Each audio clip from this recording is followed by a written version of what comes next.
Franz Liszt was born in 1811 in a village in Hungary. His father was a musician, a pianist, I understand, a violinist, and a guitarist. He was in the Esterházy court, and those must have been Liszt's earliest recollections of music.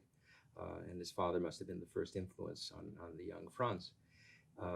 How speedily Liszt grew to become what he was eventually, which was a heart-stopping great pianist, greatest pianist maybe of all time. It's not really, it's not clear to me how the progress continued. But by the age of 30, he had pretty much given up performing. So it was quite rapid, I must say. I think the main influence on Liszt as a teacher was Czerny, who had been a pupil of Beethoven, also mentioned, let's see, Salieri, the much maligned Salieri. And Liszt, in that respect, I think, was on a parallel track 50 years later with Beethoven. Pianistically, probably, if he had learned piano playing from Czerny. Czerny must have picked up a lot from watching the great master Beethoven. So I'd like to think that there is that continuum also through Liszt's not only compositions, but actual piano playing, even though Liszt pretty much expanded what the piano could do from Beethoven's time. Well, Liszt, in my mind, had a parallel track with his contemporary Niccolo Paganini on the violin, except Paganini was accused of being in cahoots with the devil because you couldn't play the violin without having made some pact. Liszt, on the other hand, seemed to have benefited from perhaps good looks, amazing piano playing,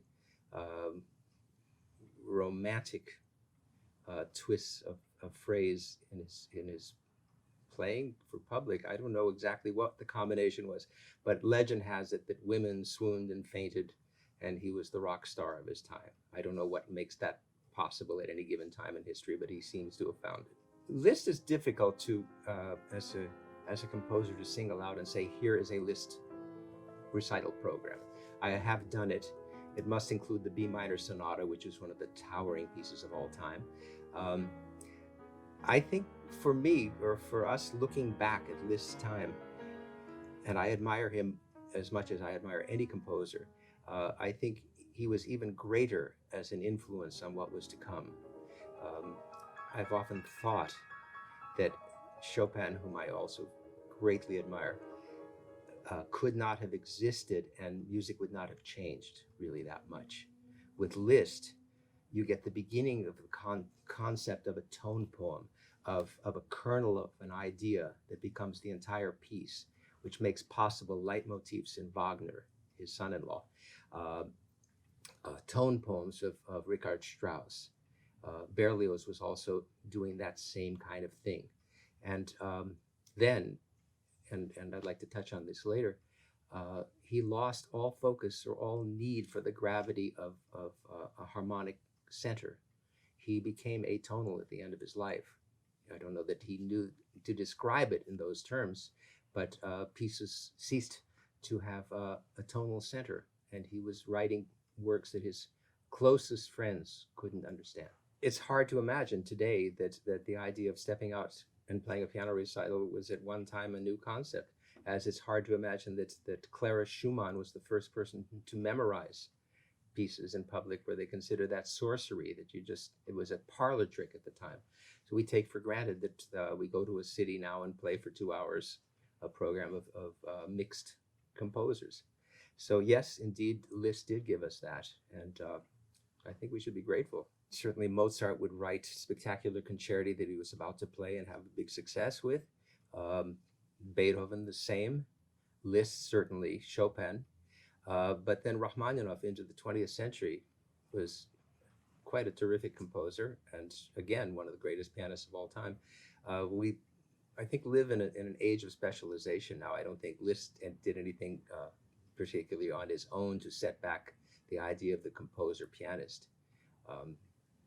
Maybe we're just a little more inhibited now, and it was easier 100 years ago to perform and play your own pieces. But certainly Rachmaninoff outlived that problem well into the 20th century. One of the most wonderful things about Liszt is, and this is not to detract from Beethoven, who I think towers above everybody, when I play Beethoven, I think that I'm playing the music in spite of the instrument. that he really wasn't considering how impossible some of the writing was. Beethoven's piano writing doesn't always sound like it's written for any particular instrument with any ease. Liszt, on the other hand, you almost feel his hands in your hands, that he would sit down at a piano and everything would be all encompassing. And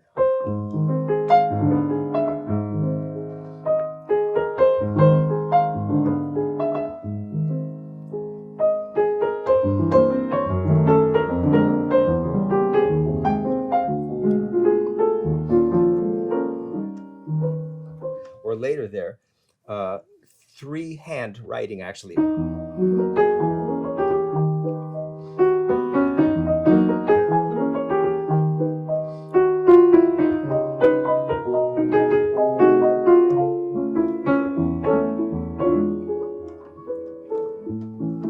So we had and a bass, three-hand writing, but comfortable, and it uses overtones of the instrument so naturally that the piano just seems to breathe and sing.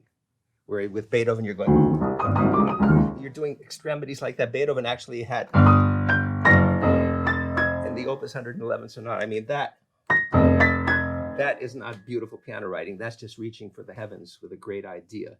Liszt knew how to write also well for the piano. There is a Lisztian technique that once you just sit down as a good student and learn and apply to everything he wrote, you start to say, oh yes, that's Liszt, that's how he does it, and it works. I contrast Liszt with Rachmaninoff in that Rachmaninoff is even harder than it sounds. And Liszt, in a way, is easier. It kind of allows for human frailty in a way. And I think a lot of what Liszt incorporated into his playing, he was mesmerized by Paganini and what he had done to the violin. And Liszt, besides the obvious fact of having sat down to write his Paganini etudes based on Paganini caprices, there was also a Lisztian style technique. Let's see.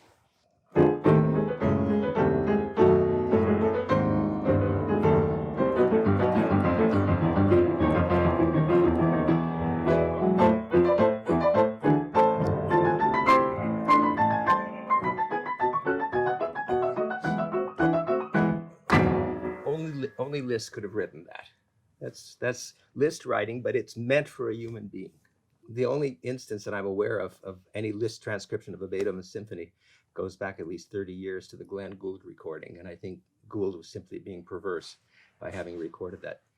Remember, when we're talking about the 1840s and 50s, we're obviously pre-recorded music. And many composers would set down scores, maybe four-hand versions of a string quartet or a symphony, just to familiarize the general audience with what was being written out there. Maybe Liszt took it a step further and saying, hey, I can do this myself as one person, the work of 100 and so many orchestral players. So there's something wonderfully egotistical about it also, and I'm glad Liszt did it. I would feel today a little funny walking out to play the Ninth Symphony in a recital. In so many ways, and I find that I've for 30 years been defending Liszt, not that he needs it, I mean, he's such a towering genius, but Chopin is more accessible. You know, there's never been anything controversial about Chopin. Poor man, he lived to be 39. So who knows, if he had lived a nice long life like Liszt, he might have progressed to other things. And certainly Chopin is very beautifully experimental with harmonic turns and piano writing unparalleled. Great writing for the piano. But Liszt is a harder nut to crack. And a lot of people who think they know Liszt simply say, oh, he's the guy who wrote. And they say, well, you know, he made The Ladies Swoon and he wrote Hungarian Rhapsodies, and it was all about showmanship. And suddenly in those people's minds, he is morphed into Liberace. And they don't know that there is such a tender side of Liszt, and the experimental, which I'd like to, get into later, is mind-boggling what that man did.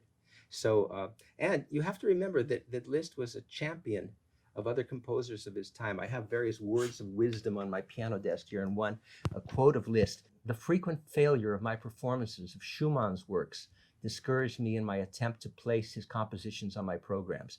This was an error which I recognized and sincerely regretted afterwards, when I perceived that it is less dangerous for an artist who truly deserves that name to displease the public than to be led by its caprices. So there is Liszt believing in Schumann's music, and probably Schumann, for the same reasons, being a little hard to be understood by the public, because Schumann had a wacky side in composition too, and Liszt probably saw that. But he also had some failures in his own performances of Schumann's works, and he stopped playing them. I think that's something that we today can learn as performers, just to hold our guns. Yes, I think that probably Liszt remains to this day less understood than Chopin, and therefore Chopin is more widely played. There has actually been some conjecture about Liszt maybe having had early stages of a hand ailment, and I guess we'll never really know for certain, but that's as good a reason as any. I don't think you at the height of your powers say, well, I've had enough of this playing wonderful music for a swooning public. So maybe there was something medical going on. I don't know. Gould had the luxury, which many of us I'm sure would embrace, of simply saying, you know, this live concert stuff is too dangerous. And I love going into a recording studio and having a second or a 20th chance. It's great. But then there are many stage actors who'll tell you there's nothing like that wonderful feel of the high wire. And that Liszt didn't have recordings to fall back on is a great pity. And what's funny as interpreters, that here we have, you know, the big dilemma for me as a performer is we have, for example, the benefit of Rachmaninoff's own recordings of his own pieces. Now, how do we dare do anything other than what Rachmaninoff did in his own performances of his preludes or his piano concerti? I don't. I listen to them. It's the only case in which I actually try to imitate a performance. Everything else is conjecture with Chopin and Liszt and what we've been handed down. And we have to be very, very careful about what we consider tradition and what has just been piled on as bad habits. Compositions continued to pour out of Liszt. If I can just go to a later period in his life, I mean, imagine in the 1830s, this is the way a funeral dirge was written by Liszt.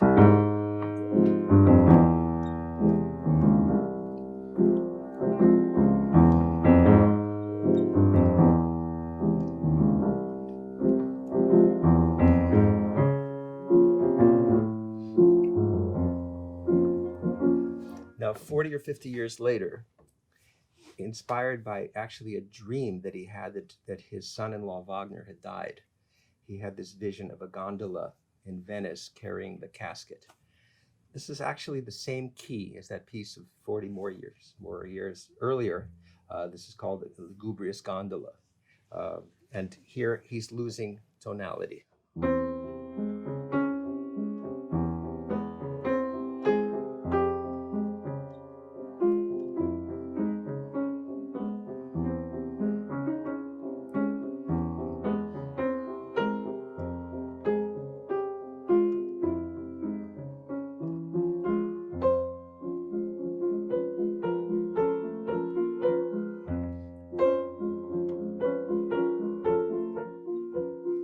I mean, what key is that in? I get chills with this, because what he's basically doing, I think his own expression was, he was throwing a stone as far as he could into the 20th century, since those around him weren't understanding it. I mean, what were they thinking? What were his contemporaries thinking? Franz, you know, have a cup of coffee, you'll be better. It must have been the total Lisztian experience to champion others, to write a composition, to experiment compositionally. You know, there's this moment when Grieg came to him and is even immortalized in some horrible Hollywood movie. I can't remember the actors, but in the famous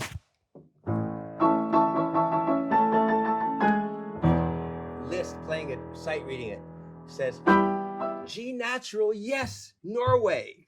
You know, I mean, there he is taking in other compositional styles, and I know the Hollywood version was probably over the top, but apparently that moment actually occurred where Liszt was sight reading Grieg's music and appreciating that there was a Norwegian G natural instead of a G sharp there. Yeah, so he was very busy helping people too. All I would say to listeners who think they know Liszt, if you know him and love him, fantastic, keep listening. If you think you know him and you say there are just a few works that are worthwhile, please keep listening, because there are many more out there. And if it takes opera paraphrases to draw you in, great. If it takes etudes, tone poems, really, the years of journey pèlerinage, the monumental B minor sonata that is an arc of just kernels of ideas that become this great building. If you listen to anything that Berlioz or Wagner or Strauss wrote in the ways of tone poems in later years, where themes were not so much the issue as just a little idea. I go back to Liszt in one of his most popular pieces, the first piano concerto, which, by the way, was the piece responsible for my wanting to become a pianist when I was 11. I'm ashamed to say that at the age of 11, studying the piano and being quite poor at it at the time, I heard a recording of the Liszt first piano concerto. I thought, that's the most beautiful piece ever written. I grew up a bit after that, but I still love it. And I didn't realize at the time that even that was a groundbreaking sort of thing. And the words that he had put to this, we all know.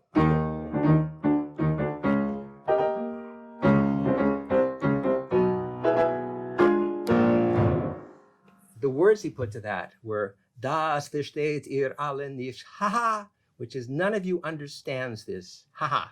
And then his words were, nur ich, only I. So I think he was already doing that to his critics, who seem to still linger today, 150 years later. So going back to this here, later in the piece, in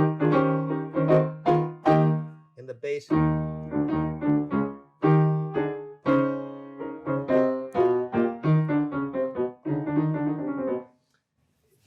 if you say, well, this is just superficial, you don't know that he has done that.